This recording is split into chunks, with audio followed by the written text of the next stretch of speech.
हर time कोई ना कोई मुद्दा गमराया होता है। अभी जो चलन में है,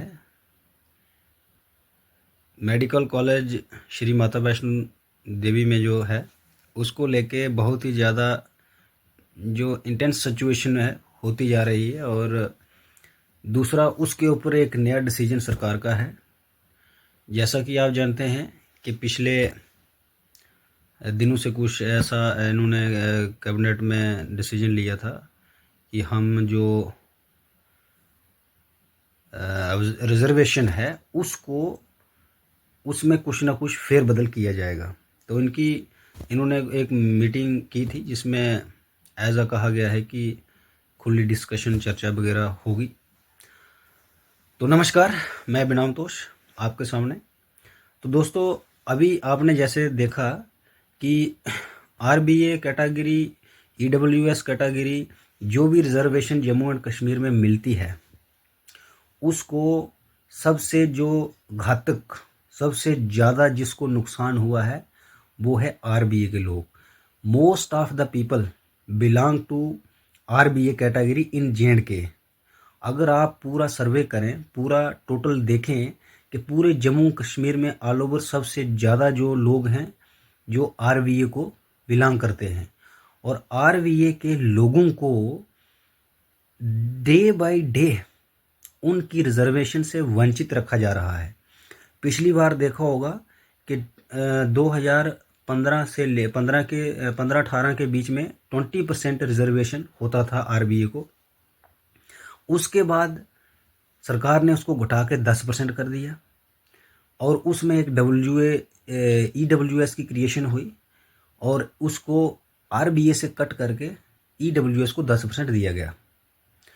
अब क्या हुआ है कि जो उमर सरकार ने एक न्यू पॉलिसी रिजर्वेशन के लिए लाई गई है, अभी उसको गवर्नर से अप्रूवल मिलना है। मगर जहाँ तक कहा गया है कि अभी जो उन्होंने किस हिसाब से उसको कॉन्स्टिट्यूट किया गया है कि आरबीए कैटेगरी में 3% कट किया है और 7% ईडब्ल्यूएस में किया है। वो जो 10% है वो काट के उन्होंने और दूसरी अदर कैटेगरी में डाल दिया गया है। अब मुझे बताओ कि ज़्यादातर लोग जो हैं वो बैकवर्ड एरिया से बिलोंग करते हैं, और उन लोगों की रिजर्वेशन को जब भी इनको मौका मिलता है उधर से ही कट कर रहे हैं, आरबीए से ही कट कर रहे हैं। ऐसा क्यों हो रहा है? ऐसा क्यों इन लोगों के साथ ज्यादती हो रही है? जो भी इनको बेसिक फैसिलिटी, बेसिक जो नीड्स हैं वो फुलफिल नहीं करने के बावजूद इस कैटेगरी को क्यों कट किया जा रहा है? आपकी क्या राय है? आपके साथ ये ऐसा हर टाइम आपकी ही कैटेगरी के साथ छेड़खानी क्यों होती है? इसके साथ जो अनजस्टिस हो रहा है इसको सहना कतई बर्दाश्त नहीं करना चाहिए। और मैं उम्मीद करता हूं सभी नौजवान साथियों से कि इस चीज़ को बर्दाश्त ना करें और ज़्यादा से ज़्यादा इसका विरोध करें, ताकि हमारी जो 10% रिजर्वेशन आरबीए की थी, रिजर्वेशन मिली हुई, वो मेंटेन रहे। अदरवाइज़ ये ऐसे ही पॉलिसियाँ बनाते जाएंगे, घटाते जाएंगे, और एट द एंड हम 0% में आ सकते हैं। हमें कोई आपत्ति नहीं है घटाने की आपत्ति इसलिए है कि आरबीए कोटा हो या कोई अदर कैटेगरी हो, उसको कट तब किया जा सकता है जब उन लोगों को फुलफिलमेंट सारी मिल गई हों, उनको बेसिक नेसेसिटी पूरी की जा रही हों। दैट्स वाई सरकार इसको कट कर सकती है। मगर एजुकेशन का देखो आपने ढांचा टोटली 100% जीरो है। एजुकेशन की जीरो फैसिलिटी मिलती है, ना टीचर मिलेंगे, ना उसके लिए इंफ्रास्ट्रक्चर मिलेगा, ना बच्चों को पढ़ाने के लिए लैब्स मिलेंगी। जो भी आरबीए एरिया जम्मू कश्मीर में बिलोंग करता है, और कैटेगरी को ये डाउन करते जाएंगे। ये लोग कहाँ जाएंगे? किसके साथ जाती हो रही है? टोटली गवर्नमेंट से वंचित कर देंगे, गवर्नमेंट वैकेंसी से आउट कर देंगे, और एजुकेशन से भी वंचित हो ही रखे हैं हम। तो मुझे नहीं लगता है कि ये अंधी बहरी सरकार कुछ विचार करके कुछ डिसीजन लेती है। दूसरा, अभी जो मुद्दा चल रहा है, श्री माता वैष्णो देवी मेडिकल कॉलेज का, उसमें कुछ लीडर थे जो LOP साहब हैं लेजिस्लेटिव असेंबली जम्मू कश्मीर के, सुनील शर्मा जी, और उनके साथ और भी विधायक जो थे वो जाके दिल्ली में कुछ लीडरान को मिले हैं, और कुछ ऐसी स्टेटमेंट आ रही हैं कि हिंदू मेडिकल कॉलेज होना चाहिए या उसको हटा के हिंदू मेडिकल कॉलेज को बंद करके वहाँ पे कोई संस्कृत विद्यालय या कोई एनी अदर आयुर्वेदिक या और कोई संस्कार केंद्र खोला जा सकता है।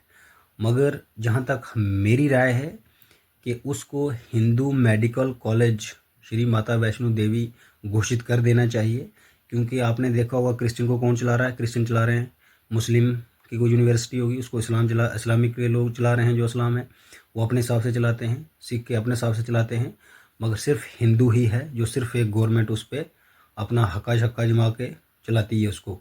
तो इसलिए कि जो श्री माता वैष्णो देवी में मेडिकल कॉलेज है उसको सीधा हिंदू घोषित होने चाहिए, और वहाँ पे जो सीट्स हैं वो पूरी हिंदुओं को मिलनी चाहिए, ताकि हिंदू लोगों को भी अपनी आस्था के थ्रू अपना जो हक है वो मिल सके।